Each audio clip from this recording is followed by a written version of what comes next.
ఎన్నికల నేపథ్యంలో ఏపీ పోలీసులు తనిఖీలను జోరు పెంచారు. జంగారెడ్డిగూడెంలో వాహన తనిఖీలు చేశారు. ఈ క్రమంలో ఏపీఎస్ఆర్టీసీ కార్గో బస్సులో తరలిస్తున్న 22 లక్షల రూపాయలను పోలీసులు పట్టుకున్నారు. డబ్బు సీజ్ చేసి దర్యాప్తు చేస్తున్నారు. ఇక ఇదే అంశానికి సంబంధించిన మరింత సమాచారం మా ప్రతినిధి బ్రహ్మం అడిగి తెలుసుకుందాం. బ్రహ్మం, చెప్పండి, జంగారెడ్డిగూడెంలో 22 లక్షల నగదు పట్టుబడ్డట్టయితే తెలుస్తోంది.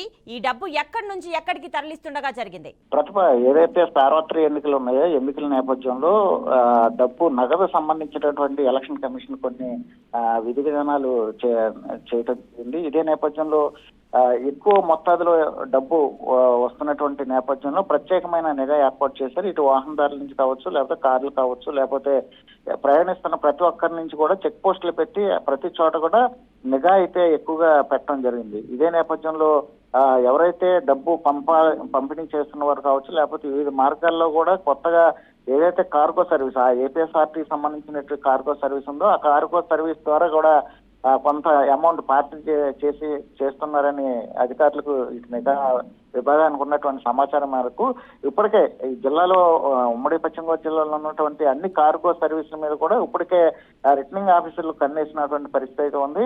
మొత్తానికి ఏదైనా ఒక ఇతర ప్రాంతాల నుంచి ఏదైతే పార్సల్ వచ్చిందో ఆ పార్సల్ క్షుణ్ణంగా పరిశీలించిన తర్వాతే డెలివరీ ఇవ్వాలని చెప్పేసి కూడా ఇప్పటికే అనేక నిబంధనలు పెట్టినటువంటి నేపథ్యంలో ఈ రోజు ఏలూరు జిల్లా జంగారెడ్డిగూడెం సంబంధించి ఏపీఎస్ఆర్టీసీ బస్ స్టాండ్ లో కార్గో సర్వీస్ లో ఒక పార్సిల్ హైదరాబాద్ నుంచి రావడం జరిగింది. హైదరాబాద్ నుంచి జంగారెడ్డిగూడెంలో ఉన్నటువంటి సత్యనారాయణ అనే పేరు మీద ఒక పార్సిల్ వచ్చింది. ఆ పార్సిల్ ఎవరైతే ఈ నిఘా అధికారులు ఉన్నారో వాళ్ళు ఎలక్షన్ కమిషన్ సంబంధించిన అధికారులు లేదా పోలీసులు కూడా ఆ పార్సిల్ ప్రతిదీ కూడా క్షుణ్ణంగా పరిశీలించినటువంటి నేపథ్యంలో ఆ పార్సిల్లో 22 లక్షల రూపాయల నగదు ఉండటం గమనించారు. వెంటనే ఇటు జంగారెడ్డి డిఎస్పీ, అదేవిధంగా సిఐ, పోలీసులు అందరూ కూడా వచ్చి అక్కడ లక్షల రూపాయలను సీజ్ చేశారు.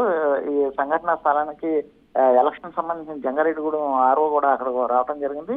ఎన్నికల సంబంధించిన రిటర్నింగ్ ఆఫీసర్ తో అదేవిధంగా పోలీసులు అందరూ అక్కడ అమౌంట్ కు సంబంధించి ఏ పేరు నుంచి ఎక్కడికి వచ్చింది అనే దాని మీద ఇంకా క్షుణ్ణంగా కూడా వాళ్ళు దర్యాప్తు చేస్తున్నారు. హైదరాబాద్ నుంచి వచ్చినట్టుగా ప్రాథమికంగా మనకు చెప్తున్నటువంటి పరిస్థితి. హైదరాబాద్ నుంచి జంగారెడ్డిగూడెంలో ఉన్నటువంటి సత్యనారాయణ పేరు మీద వచ్చింది కాబట్టి ఆ సత్యనారాయణ ఎవరు, హైదరాబాద్ లో బుక్ చేసిన వాళ్ళు ఎవరు, ఇక్కడికి ఏ పర్పస్ లో అమౌంట్ వచ్చింది, ఈ డబ్బులు కన్నా ఎన్నికలకు సంబంధించి ఓటర్లను ప్రభావితం చేయడానికి వచ్చిందా, లేకపోతే ఏ ఇతర కారణాల చేత వచ్చింది, లేకపోతే ఆ డబ్బులకు సంబంధించినటువంటి పూర్తిగా అంటే ఆధారాలు అక్కడ ఆధారం పూర్తిగా లేకపోవడంతో ఆ డబ్బులు అయితే సీజ్ చేయడం జరిగింది. అసలు ఎక్కడి నుంచి ఎక్కడికి వచ్చింది అనే దర్యాప్తు కూడా ప్రస్తుతం అయితే చేస్తున్నారు పోలీసు అధికారులు. Pratibha. Right Brahman, thanks for the details.